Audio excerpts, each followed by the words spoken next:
Today we're turning our attention to Stearns County Commissioner's race in District 1. We have the two candidates with us live in the studio today. Steve Gottwalt's back. Steve, good afternoon again. Hey, Jim. Thanks for having us. And Tarryl Clark is here, too. Tarryl, Thank you. Good afternoon to you. So let's talk. You'd mentioned a little bit before the break, Tarryl, about door knocking. So let's ask both of you, when you're out knocking on doors, talking to residents in District 1, Steve, we'll start with you this time. What are you hearing from the residents? What are their main concerns when it comes to county government? Well, it's interesting. It varies a little bit from neighborhood to neighborhood, but what I'm really hearing most from people at the doors is what you'd expect from neighborhoods, right? So these people are concerned about the safety of their neighborhoods. There's concern about, what's happening with crime. Do I feel safe in my neighborhood? That does come up a fair amount. Also, the condition of properties in neighborhoods. Some properties are well kept, others not so much. Some of that may have to do with rental housing or not. But I hear that a fair amount from people, too. I'm concerned about the condition of our neighborhood, want to make sure that these neighborhoods stay both safe and high quality because people love their neighborhoods. They want to see them do well. I also hear a concern that we do a good job of engaging our newcomers. So immigration is an issue at the door. We can pretend it's not, but it is. And it ranges everywhere from people who want to see us be more welcoming and bring people into the community and accept them and be more positive about it. And by the way, I do think our community, the glass is way past half full.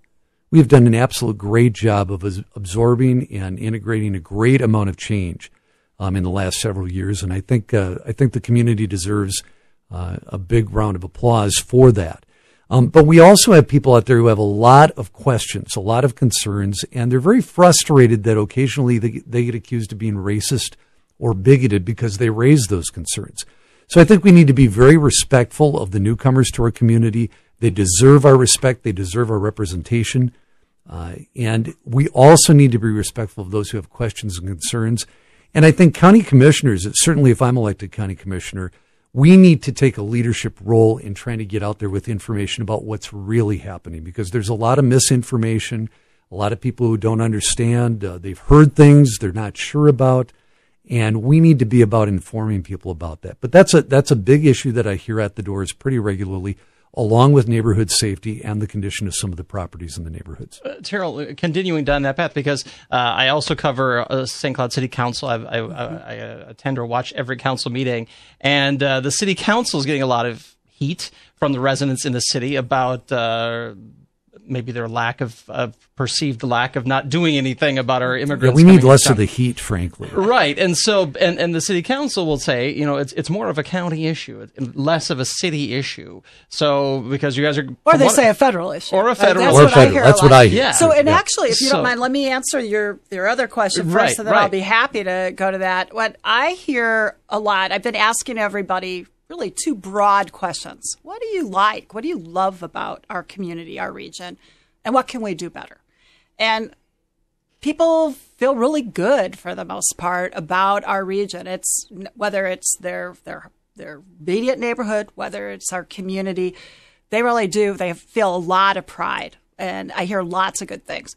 Transportation and congestion comes up. I hear a lot still about getting North Star or some other rail. I'm committed. I worked on that in the Senate. We got to finish that, get that up. Things about roads. I think a lot of people don't know, for example, Veterans Drive is a county road. We have in our system for transportation, it's local, state, and federal government. When the feds don't do their share, the state doesn't do their share, guess what? It's still us. So I hear a lot about that. Safety, absolutely. That's one of the pieces.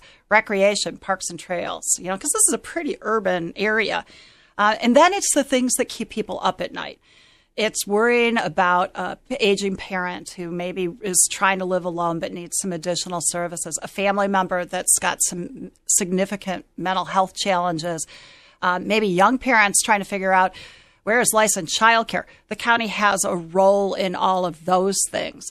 And I hear a lot about partnering. We're a multi-county city, so how the heck are we, taking away some of the red tape with working with other places? So, I think along with that, it's the efficient, effective delivery of services, because basically the county is told many times in many ways what you have to do, including a lot of underfunded mandates. So those are some of the things I'm hearing at the door. And going back to and part of what we're talking about now, effective, efficient, respectful, safe services. That's what the county can do. We can provide great workspaces for the people we hire. And then in terms of the residents in our community, we need to make sure that everybody, whether it's a business person applying for a license, a homeowner that's trying to sell their house, somebody who's trying to get services for a family member, that everybody is respected. And we are a community really that is built on immigrants. If we went back 100 years and we're looking at the census at that time, almost everybody, 75% were either first generation or brand new immigrants. Maybe some different countries. It was German, it was Eastern European, a number of places. We all together have strengthened our community. And part of what I'm committed to continuing to do, because I've done this for a long time, is make sure that I'm helping people understand what is happening, but also to develop those relationships. Because whether your family's been here for generations and you're proud and a little nervous about what the future is going to be, or you're raising children who fled oppression and violence, we should all have a role in how we make our community an even better place to live and work. Yeah, and it is strengthening our community. That's a fact. I mean, the state demographer will talk about the labor force statistics, that we are losing labor force, that immigration is the way we're going to make that up. And I know that makes some people uncomfortable, but we have to look at this as something that either makes our community better and stronger or something that takes us in a different direction. And I can tell you right now, I come down on the side of we got to make it a strength. But at the same time, I think we do need to get information out there. We don't have enough of it out there, at least based on my door knocking and talking with people. They want to know more. They're hearing things. They're hearing rumors. They're hearing information. They have concerns. They want to be respected about that. But we do need to get out there and share the accurate information about what is and is not happening. In any group of people, you have people who are a challenge and people who are a great blessing and everything in between, right? I mean, it happens in our families, it happens in our neighborhoods, in our businesses. And that's certainly true of this. It's a huge change for our area, but we are doing a really good job with it. And again, as I mentioned, glass half full, more than half full, not half empty, and a positive for our community. And Tarryl mentioned economic development and businesses and so forth, and that's certainly something that I've had a lot of involvement with over the years, working for the Area Economic Development Partnership and Downtown Development Corporation. We need to find ways of doing development in our community and bringing our community forward, providing the services needed to do that in a way that's respectful of everybody. And certainly in an again, area doing a good job with that. And in an area where we have 47 different jurisdictions at a 30-mile radius, we have to continue to partner. And as someone who's served on the Economic Partnership Board, among other things as well, you know, those are pieces of it. But it is also helping people get to know each other and get to know their neighbors better. And I think our community has done a pretty good job of helping people begin to break down some of those barriers between people. Yeah. Let's talk about the county budget, because I'd like to get looking to that, at the numbers I pulled up off their website. So in 2011, the budget was about $119 million. In this calendar year, it's about $135 million. So it's grown a lot. A lot of those are bodies, people, because I need more people in the sheriff's office, the attorney's office, the health and human services office. Right. So we need those people to run their departments. But how do you get a handle on the growth of spending? And we have an aging population, and an awful lot of our services because for those who don't know, the counties are the administrators for our health and human service programs in our state, and indeed for many others. So when you're talking about budgets going up, one of the things that people should also know is a lot of those funds are not coming directly off their property taxes. They're coming back through the feds or the state. The single biggest growth area in terms of the general fund, or the single biggest area, is actually direct cost to public safety. 57% of our general fund expenditures are for sheriff, jail, attorney, courts, and emergency management. And I bet a lot of people don't know that. Actually, the biggest part of the budget is health and human services. No, I said general fund. Well, okay. General fund, because the health and human services. So you've got $140 million. I was finishing up, and then you are welcome to go. is that from the general fund, which is our flexible theoretical pot of money, right, we have a number of those pieces. Then certainly, as I had started to say, in health and human services, seniors growing, things like CHIP petitions, children in need of protection, vulnerable adults, those areas, mental health commitments, those are areas that is going up in our budget. All right, Steve? Yeah, so you've got a $140 million budget. It goes to $160 if you include highways and projects. And about $55 million of it, maybe $56 million. And I just met with Melissa Huberty, the Health and Human Services Director, again this morning with the county, and we've been in touch. And so this is a big chunk of the budget. It is the largest portion, about 40% of Stearns County's budget. And Health and Human Services is going up because of need, but it is also going up because of decisions that are made in St. Paul and even in Washington. So you've got the state and federal government making about 98% of the decisions that drive Health and Human Services spending here in Stearns County, but only sending us about 40% of the money.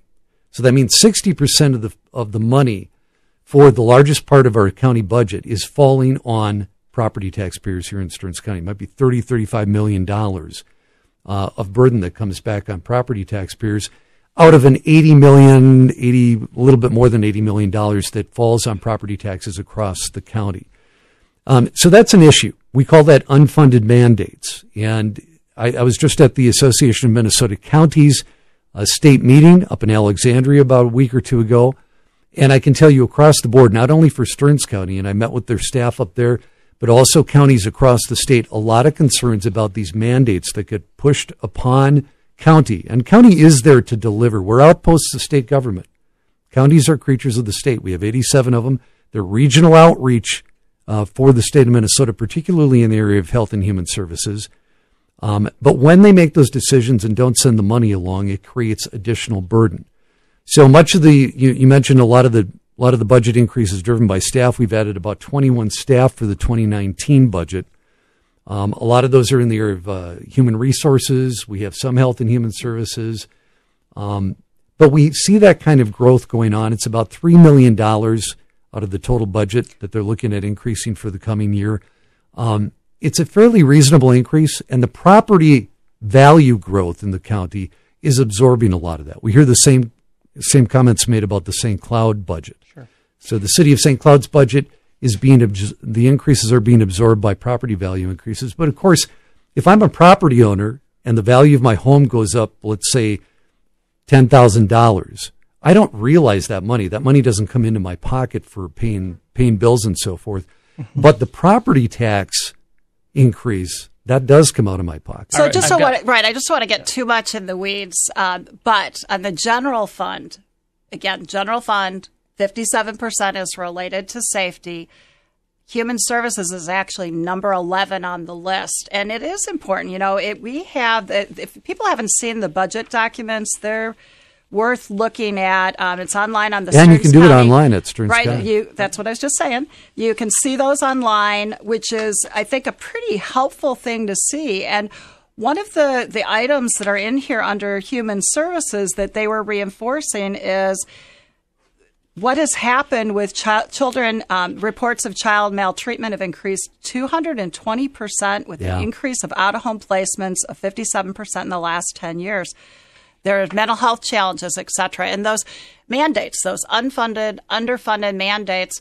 I know when I was in the Senate, I was working hard on keeping property taxes down and trying to reduce those unfunded mandates. And as a county commissioner, if I'm elected, I'm going to keep pushing the state to be stopping shifting the funds to us. Right. Well, and that's exactly why that's been my top priority. And as somebody who chaired the Health and Human Services Committee in the Minnesota Legislature in the House of Representatives, I have deep knowledge of what they're doing, what's driving their decision making, and how to talk with them about this issue. And so, absolutely, that's one of my top priorities. But here's the other thing. The Health and Human Services Department for Stearns County is really focused. Melissa Huberty and her staff, fabulous team. I mentioned I served on the Public Health Advisory Task Force for the county, working with Renee Freunddienst and her people and other people from the community on this issue. We're trying to get more upstream. That's a top priority for Stearns County in the areas of mental health, substance abuse. We've all heard of opioid abuse, but I'll tell you the biggest problem in Stearns County alcohol abuse. Sure. Always has been, continues to be. Opioid addiction is a big deal. We passed a law back when I was in the state legislature working with a local constituent, Dan Pearson, to try to address opioid abuse. It was a very moving effort, bringing the community together and working across party lines to get that done. But substance abuse is huge, and then child protection. The child protection issues are an absolute challenge, and we're trying to get upstream. The other thing we're doing in Health and Human Services, done a great job doing that. Yeah, no, they have. Trying to get another question. But in Health and Human Actually, I'm out of time, so I've got to run. Okay. But we had a good discussion today, guys. Thank you good. for coming in. Steve Gottwalt, Tarryl Clark, they're both running for Stearns County Commissioner in District 1. Thank you guys for coming in. Count on your support. Check out stevegottwaltmn.com. And or tarrylclark.com. Very good. Thank you guys for coming in.